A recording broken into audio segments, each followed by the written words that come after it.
사도행전 9장입니다. 사도행전 9장 10절로 19절까지의 말씀을 가지고 우리 함께 보겠습니다. 다 같이 자리에서 일어나셔서 하나님의 말씀 겸손히 받도록 하겠습니다. 제가 한 절 읽고 여러분이 한 절 읽으면서 오늘은 본문을 읽도록 하겠습니다. 10절로 19절까지입니다. 19절에 앞에 그 동그라미 앞에까지만 볼게요. 제가 먼저 읽겠습니다. 그때 다메섹에 아나니아라 하는 제자가 있더니 주께서 환상 중에 불러 이르시되 아나니아야 하시거늘 대답하되 주여 내가 여기 있나이다 하니 주께서 이르시되 일어나 집 가라 하는 거리로 가서 유대의 집에서 다소 사람 사울이라 하는 사람을 찾으라. 그가 기도하는 중이니라. 그가 아나니아라 하는 사람이 들어와서 자기에게 안수하여 다시 보게 하는 것을 보았느니라 하시거늘 아나니아가 대답하되 주여 이 사람에 대하여 내가 여러 사람에게 들으니 그가 예루살렘에서 주의 성도에게 적지 않은 해를 끼쳤다 하더니 여기서도 주의 이름을 부르는 모든 사람을 결박할 권한을 대제사장들에게서 받았나이다 하거늘 주께서 이르시되 가라. 이 사람은 내 이름을 이방인과 임금들과 이스라엘 자손들에게 전하기 위하여 택한 나의 그릇이라. 그가 내 이름을 위하여 얼마나 고난을 받아야 할 것을 내가 그에게 보이리라 하시니 아나니아가 떠나 그 집에 들어가서 그에게 안수하여 이르되 형제 사울아 주 곧 내가 오는 길에서 나타나셨던 예수께서 나를 보내어 너로 다시 보게 하시고 성령으로 충만하게 하신다 하니 즉시 사울의 눈에서 비늘 같은 것이 벗어져 다시 보게 된지라 일어나 세례를 받고 음식을 먹음에 강건하여 지니라. 아멘. 하나님의 말씀입니다. 말씀 시작하기 전에 먼저 서로 인사 나누는 시간 갖겠습니다. 한 주간도 주 안에서 주님의 평안 가운데서 잘 지내셨습니까? 우리 샬롬 옆에 보면서 앞뒤에 보면서 인사하시기 바랍니다. 샬롬, 주의 평안 가운데 잘 지내셨습니까? 하나님께서 여러분과 여러분의 삶을 이끄시고 지키시고 보호하시고 인도하시는 그 하나님의 함께 동행하시는 은혜가 날마다 여러분의 삶에 넘쳐나시기를 주의 이름으로 축원을 드립니다. 오늘 말씀 위해서 기도하겠습니다. 거룩하신 하나님 아버지, 오늘도 우리가 주의 말씀 앞에 섭니다. 주님의 진리 되신 이 말씀이 오늘 우리 귀에 들려지기를 원합니다. 우리 마음밭에 심겨지기를 원합니다. 그리고 우리의 삶을 바꾸는 능력이 되기를 원합니다. 먼저 우리가 겸손하게 주님 앞에 무릎 꿇고 주 예수의 은혜를 의지하여 이 시간 귀 기울이도록 인도하여 주시옵소서. 감사드리며 살아계신 예수 그리스도의 이름으로 기도드립니다. 아멘. 자, 오늘도 계속해서 저희가 이제 사도행전을 보고 있습니다. 특별히 사울의 회심을 기록한 9장이라고 말씀을 드렸고, 어쩌면 우리 교회사에 있어서 가장 핵심 중요한 바로 이 사건이 아닌가라고 할 만큼 이 사도행전 9장을 통해서 우리에게 주시는 하나님의 은혜, 그것이 얼마나 큰지 모릅니다. 오늘은 지난주에는 사울을 중심으로 봤다면 오늘은 아나니아를 통해서 하나님께서 우리에게 요청하시는 것이 무엇인가? 그거 말씀을 듣기를 원합니다. 지난주에 우리는 말씀을 통해서 하나님은 정말 모든 사람에게 기가 막힐 은혜를 베푸시는 하나님이시라는 것을 나누었습니다. 사울의 경우는 그랬죠. 정말 아무런 은혜를 받을 수 없는 그런 원수되었던 자였고, 이 귀한 은혜를 감히 받아서도 안 될 것 같은 그러한 모습의 사울이었지만 주님은 그를 찾아오셨고 그를 만나주셨던 것입니다. 그야말로 정말 감격적인, 정말 그의 삶이 완전히 바뀌어지는 그러한 만남이었죠. 그런데 그러한 질문이 생각이 났습니다. 그런 사울이 과연 주님을 만났던 그 순간 정말 완전한 회심이 이루어졌을까? 완전하게 돌아서는 것이 완성되었을까라는 질문인 거죠. 여러분은 어떻게 생각하십니까? 아마 제가 했던 소나기 그룹에서는 제가 그런 말씀을 언뜻 드렸던 것 같은데, 주님을 만나는 그 순간에 내 눈에 빛이 들어오고 하나님 주님 앞에 완전히 거꾸러지는 그 순간에 사울은 완전하게 변화되어서 새로운 사람이 되었을까라는 질문이었던 거예요.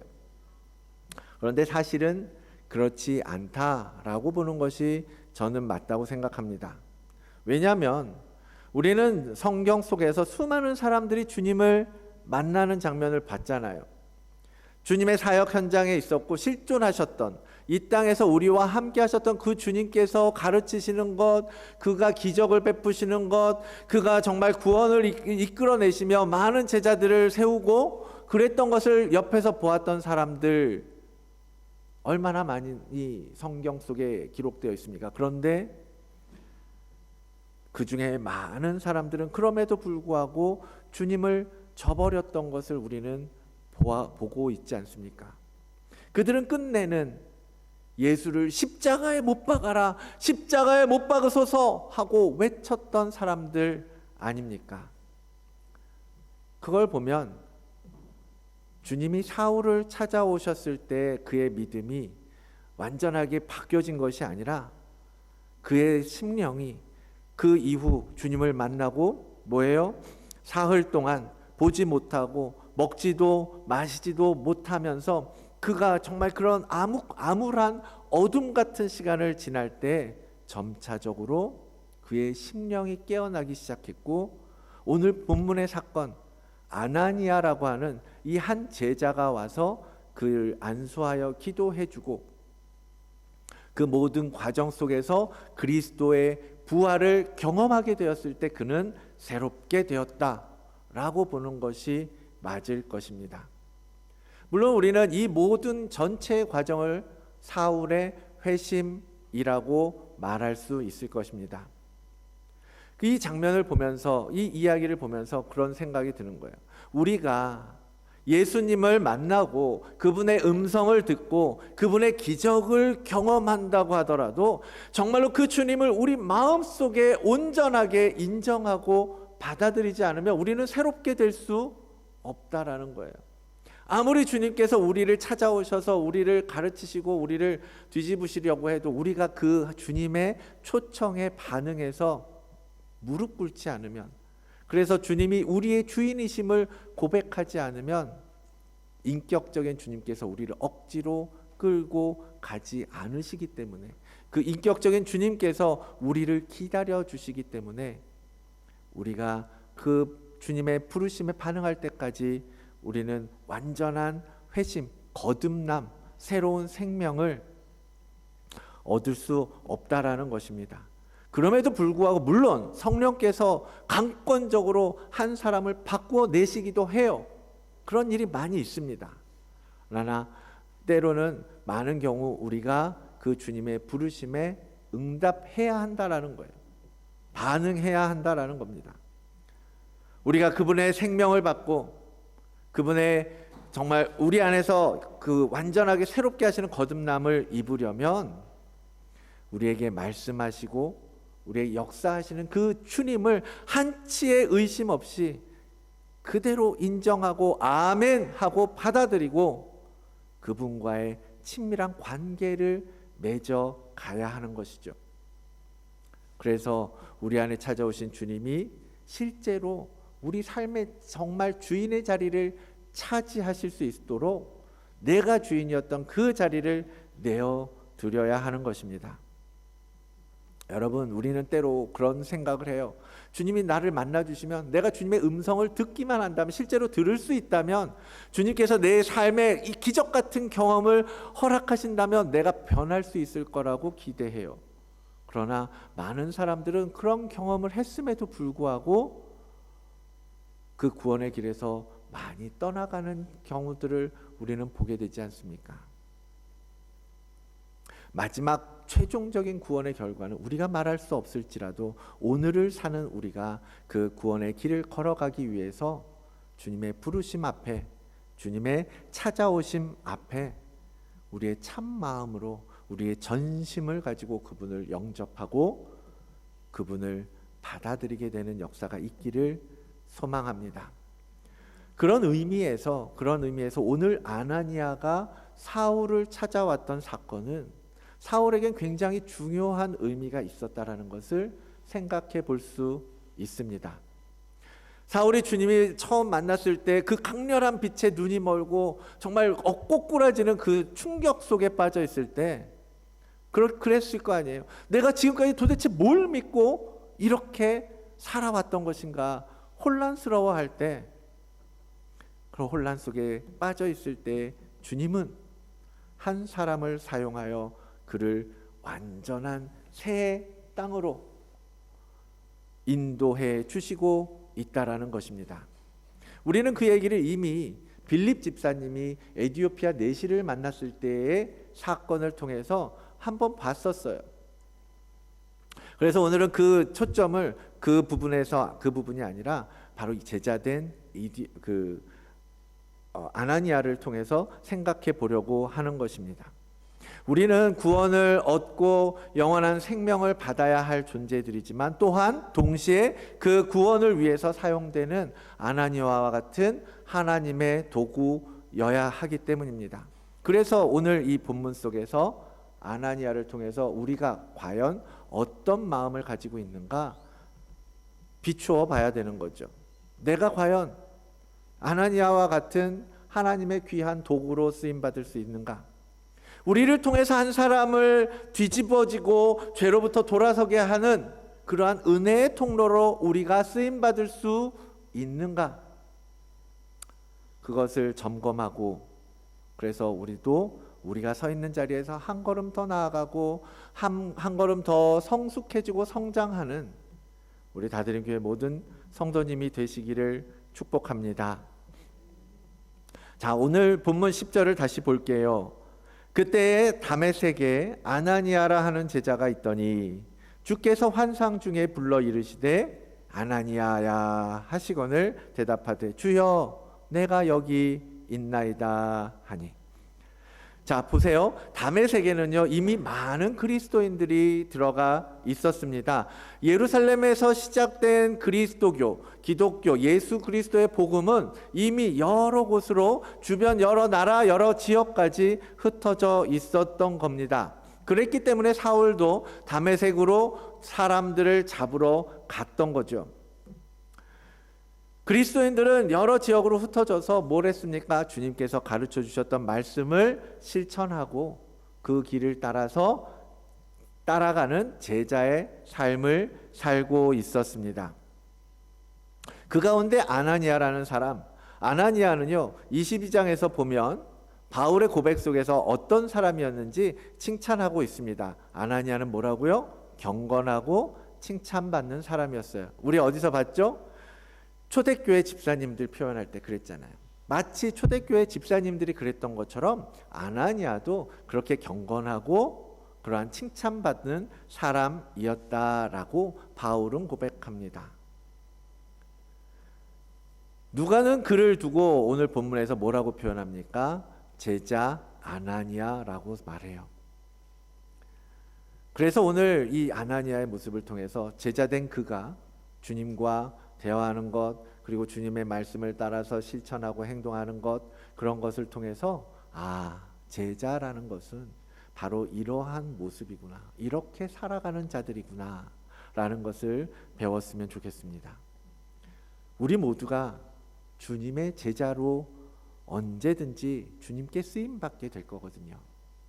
그날을 위해서 우리는 오늘 제자의 삶을 살아가고 훈련하고 그렇게 준비되어야 한다라는 것입니다. 주님께서는 환상 중에 아나니아를 부르셨습니다. 환상이라고 표현한 것 자체가 눈으로 볼 수 있는 무엇이었다라는 거예요. 눈으로 볼 수 있는 장면으로 주님이 오셨다라는 것을 말합니다. 그리고 그에게 몇 마디 명령을 주시죠. 제가 다시 한번 본문을 읽을게요. 10절로 12절입니다. 그때 다메섹에 아나니아라 하는 제자가 있더니 주께서 환상 중에 불러 이르시되 아나니아야 하시거늘 대답하되 주여 내가 여기 있나이다 하니 주께서 이르시되 일어나 직가라 하는 거리로 가서 유다의 집에서 5 사람 사울이라 하는 사람을 찾으라. 그가 기도하는 중이니라.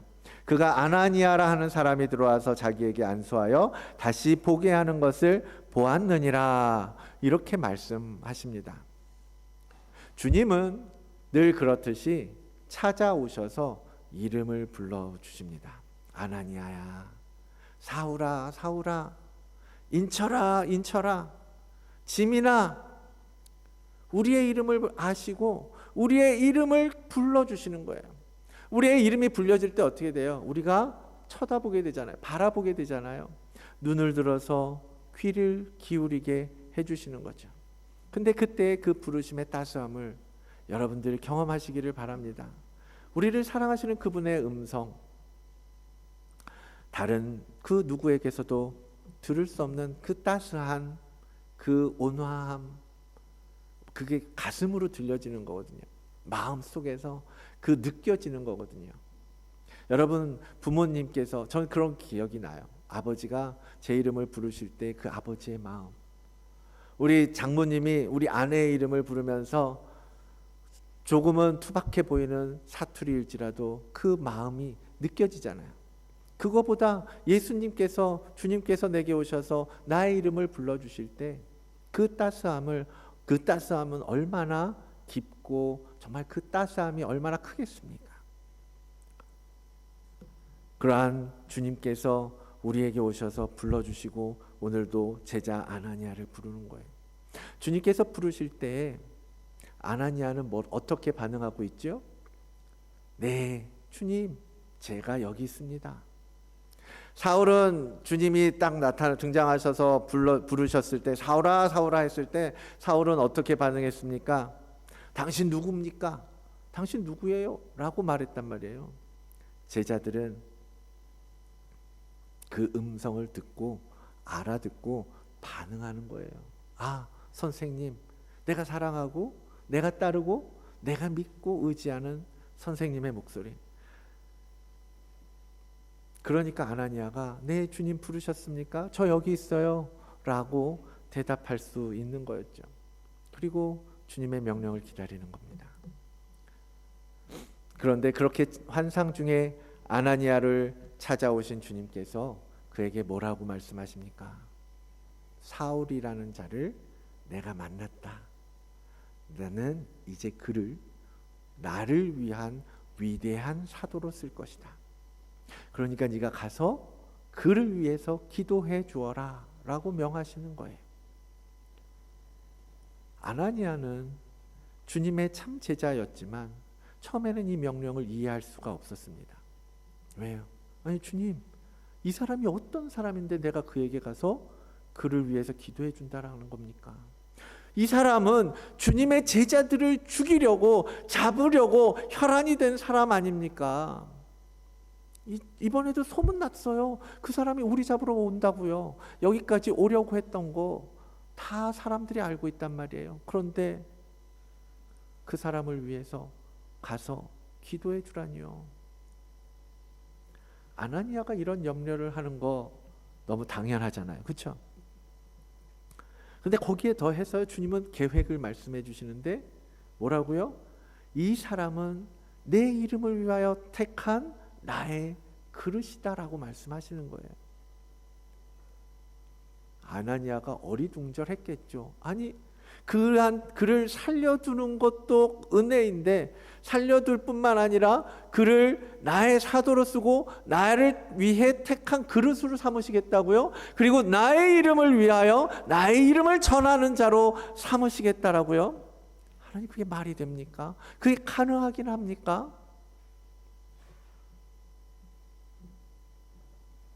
그것이 아마도 주님께서 처음 찾아오셔서 환상 가운데 아나니아를 만나 주셨을 때 아나니아가 느꼈을 생각이었을 거예요.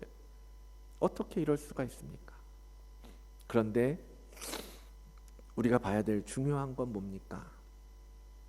주께서 가라 명하실 때 전혀 이해되지 않고, 아니 받아들이고 싶지 않고 인정하고 싶지 않음에도 불구하고 그는 떠났다라는 점이에요. 완전한 순종이란 바로 이런 겁니다. 내가 이해되거나 그렇지 않거나 내가 인정할 수 있는 무엇이거나 그렇지 않거나 주님이 가라 하시면 가는 것, 그게 우리 제자들이 해야 할 순종이라는 것입니다. 주님 말씀하시면 내가 나아가겠습니다. 주님 뜻이 아니면 내가 멈추어 서겠습니다 라고 믿고 따라가는 것, 그것이 순종 아닙니까? 여러분, 하나님께서 주님께서 우리에게 말씀하시고 우리를 이끌어 가실 때에 그걸 우리의 상식과 경험으로 이해하려고 할 필요도 없어요. 그걸 설득하려고 할 필요도 없습니다. 내가 그걸 과연 할 수 있을까? 내가 이걸 어떻게 해낼 수 있을까? 그걸 고민하고 걱정할 염려도 필요 없습니다. 그저 말씀하신다면, 주께서 우리에게 말씀하신다면 그대로 따라가는 삶, 그것이 순종입니다. 제자로서 갖추어야 할 가장 중요한 성품은 바로 이와 같은 온전한 순종입니다. 순종은 우리를 더 깊은 영성으로, 우리를 온전한 제자의 길로 인도해 주는 중요한 도구입니다. 아나니아와 초대교회 성도들뿐만 아니라 우리 모두가 하나님을 믿는 성도요, 예수 그리스도를 우리의 주로 시인하고 고백하는 순간 우리는 그분을 따르기로 한 제자가 되는 것임을 믿습니다. 그렇다면, 제자라면 우리는 주님께 어떠한 순종을 보여야 할지, 우리가 얼만큼 주님께 순종하며 걸어가고 있는지 여러분 묵상해 보시고 여러분의 삶을 점검해 보시기를 원합니다. 생각으로는요, 순종하지만 삶이 바뀌지 않습니다. 마음은 있지만 현실을 보면 행동이 되지를 않습니다. 그렇다면 과연 우리가 행하지 않고 실천하지 않으면서 우리는 순종하고 있다라고 말할 수 있는 겁니까? 우리가 과연 주님의 제자라고 말해도 괜찮은 겁니까? 하나님이 말씀하고 계시는데 아멘 하고 움직이지 않으면서도 나는 주님의 제자입니다라고 말해도 괜찮은 겁니까? 여러분의 삶을 이 말씀 가운데 비추어 보시라는 거예요. 오늘 아나니아가 보여준 이 순종의 모습과 내가 실제 삶 속에서 실천하는 순종의 모습과 과연 어떻게 다른지, 어떻게 닮아가고 있는지 점검하는 기회가 되기를 원합니다. 이러한 순종의 밑바탕은 무엇이겠습니까? 바로 하나님에 대한 전적인 신뢰라고 할 수 있습니다. 신뢰. 아브라함에게 아들을 바치라고 명령하셨을 때 독생자, 정말 오래오래 기다렸다 얻은 그 아들을 바치라고 명령하셨을 때 그 말도 안 되는 명령에 아브라함이 순종할 수 있었던 것은 내게 아들을 다시 살려주실 것이라는 하나님에 대한 온전한 믿음과 신뢰였습니다. 그렇다면 거꾸로 말하면 우리가 하나님께 순종하지 못하는 이유는 뭡니까? 우리가 하나님을 믿지 않고 있다라는 거예요. 그러니까 말이 많아지는 거죠. 하나님 이거 아니지 않습니까? 하나님 이게 어떻게 됩니까? 하나님 내가 이거를 할 수 없습니다. 아니면 좀 더 자세하게 구체적으로 하나님 말씀해 주세요. 이게 다 뭐예요? 하나님 나 믿을 수가 없어요. 하나님 이렇게 될 것 같기도 한데요. 하나님을 믿을 수가 없어요. 라는 말과 다르지 않다라는 거예요. 아나니아도 처음엔 의문을 제기하고 있잖아요. 그런데 주님께서 해주시는 설명을 듣고서 더 이상 말하지 않죠. 그냥 갑니다. 그냥 사울에게 갑니다.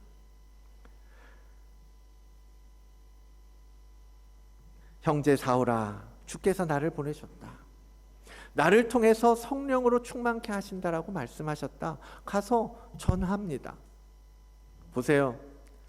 여러분, 아나니아는 사울에 대해서 어떤 이야기를 듣고 있었습니까? 무서운 이야기만 들었어요. 엄청난 소문을 들었어요. 그가 우리 기독교인들을 다 잡아 죽이려고 오고 있다. 그런데 주님께서 환상 중에 나에게 그를 향하여 가라고 말씀하실 때 그는 무슨 생각을 했겠습니까? 아무런 근거도 없어요. 증거가 없어요. 어떤 소문이라도 있으면 사울이라는 사람이 다메섹에 오다가 예수님을 만났대. 그가 지금은 어려움 가운데 빠졌대. 그가 변했대. 이런 얘기라도 들었다면 아나니아가 말씀대로 순종하기 어렵지 않았을 것 같아요. 그런데 아무것도 없어요. 그냥 주님은 가라고 하셨고 아나니아는 그에게 나아갔습니다. 그리고서 가서 뭐라고 그래요? 그 사울을 처음 보면서 이 왼수 같은 사울아 라고 부르지 않고 뭐라고 불러요? 형제 사울아. 형제라고 부릅니다. 형제. 그 시대 초대교회 많은 성도들에게 형제라는 건 뭐예요? 가족이잖아요. 공동체라는 것을 인정해 주었다라는 겁니다. 당신 나와 형제라는 것을 고백하고 인정해 주고 있다라는 거예요. 주님께서 그렇게 말씀하셨고 주님께서 그를 사용하실 것이고 주님께서 주의 이름을 위하여 그를 사용하시겠다고 하면 이제 그 사람은 더 이상 우리의 원수가 아니라 우리의 대적이 아니라 우리의 형제입니다. 주님께서 말씀하신 그 말씀 그대로 인정하고 받아들이고 받아들인 대로 행동하고 있는 거예요. 다른 어떤 의심도 하지 않거든요. 여러분, 제자는 이러한 하나님에 대한 전적인 신뢰가 있어야 하는 거예요. 그래야 순종할 수 있습니다. 나의 비전을 위해서 나의 삶의 목표를 두고서 내 가족을 위해서 기도하고 간절히 구할 때에 먼저 우리의 삶을 인도하실 하나님을 온전하게 신뢰하는 여러분들이 되시기를 바랍니다. 그리고 순종하는 길을 선택해서 움직이는 거예요. 계산하고 판단하고 분석하고 머뭇머뭇거리고 그럴 시간이 없잖아요. 주님이 그렇다라고 하면 그런 줄 믿어야죠. 주님께서 그렇게 하시겠다라고 하는데 나는 그거 인정할 수 없습니다라고 저항하고 반항하는 때가 얼마나 많습니까?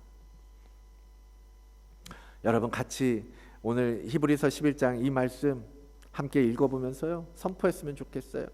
히브리서 11장 6절 말씀입니다. 우리 한 목소리를 같이 한번 읽어볼까요? 시작.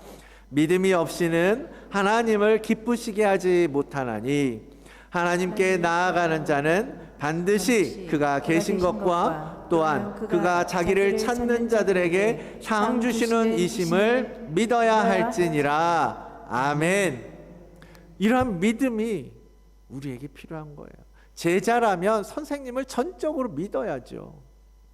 그리고 그 믿음으로 순종할 수 있는 겁니다. 이제는 그 믿음을 가지고 주님께 나아가는 여러분 되십시오. 그 믿음으로 주님을 찾는 여러분이 되시기를 바랍니다. 자, 그렇게 믿음으로 순종하는 것, 그것이 제자의 자세라고 했습니다. 근데 거기서 끝이 아니에요. 거기서 끝나는 게 아닙니다. 그런데 사람들이 왜 온전한 제자의 길을 걸어가지 못하는 줄 아십니까? 거기서 멈춰버리는 거예요. 순종해야 되는 거 알아요. 나 믿고 있는 것 같아요. 그런데 가지는 못하겠어요. 거기서 멈춘 거예요. 왜요?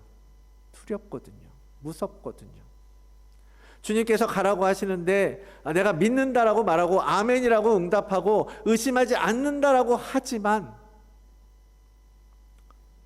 용기가 나지 않아서 그대로 포기해 버릴 때가 너무나 많다라는 겁니다. 저는 오늘 아나니아가 용기 있게 사울을 찾아가는 것이요 너무 인상적이었어요. 저는 그렇게 용감한 사람이 못 되거든요.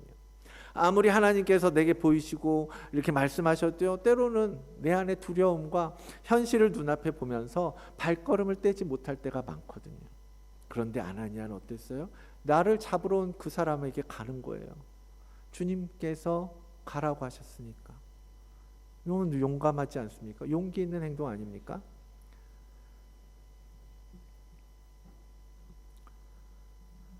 예수님의 제자는 신앙에 있어서 이러한 용기가 있어야 합니다. 살다 보면 이해되지 않는 주님의 마음 많이 느낄 때가 있죠. 이거를 이렇게 하라고? 하나님, 이때 내가 이걸 포기해야 됩니까? 내가 이 길을 가야 합니까?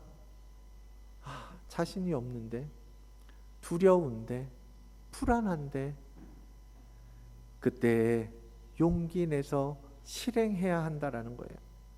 하나님의 계획은 용기 있는 제자 한 사람을 통해서 성취된다라는 것을 여러분 아시기를 바랍니다. 정말 어떨 때는 너무 위험해 보이는 게 뻔히 보여요. 절로 가면 분명 위험할 텐데, 죽을 텐데, 그런 줄 알면서도 그 길을 가는 한 사람을 통해서 하나님의 역사는, 하나님의 히스토리는 완성되어져 왔다라는 겁니다. 1866년에 우리나라에 토마스라는 미국 선교사가 처음 들어왔습니다. 그때는 조선 말기였기 때문에 서양 문물에 대해서 쇄국 정책이라 그래서 서양 것, 바깥 외국 것을 문물을 아예 받아버리지 않고 문을 확 닫았던 시대였어요.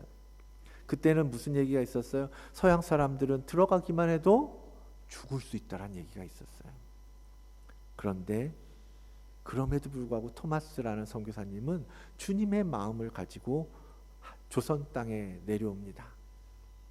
역시 예상했던 대로 그는 항구에 내려보지도 못하고 그저 그냥 성경책 한 권을 던져놓고는 박춘권이라고 하는 사람에 의해서 칼에 맞아 죽습니다. 그런데요, 용기 있게 그가 던진 그 한 권의 성경책 때문에 평양은 동양의 예루살렘이라고 불리는 도시가 되었고, 우리나라가 복음화되어지는 놀라운 씨앗이 되었습니다. 그것이 바로 제자의 길이라는 겁니다. 순교 얘기하면 다들 겁먹죠. 순교만 말하는 게 아니에요. 여러분 삶 속에서 정말 우리가 선생님, 우리 주님을 스승이라고 믿고 주님을 따라가겠다라고 고백한다면 이제는 주님께서 말씀하시는 그 말씀을 실천하고 행하기 위해서 용기가 필요하다라는 겁니다. 두려움이 있어도, 때로는 어려움이 있어도 용기 있게 그 가르침을 실천하면서 사는 것이 제자 아닙니까? 여러분은 제자입니까? 예수님의 참 제자가 되기를 소망하면서 믿음으로 순종의 길을 걸어가는 여러분들이 되시기를 바랍니다. 후안 까를로스 오르티즈라는 분이 제자입니까? 라는 책을 쓴 게 있습니다. 그 책의 한 부분을 소개하면서 말씀을 마무리하겠습니다. 제가 읽을게요. 새 마음, 하나님의 말씀을 쌓는 새로운 토대를 소유한 사람은 마침내 하나님이 원하시는 대로 행한다.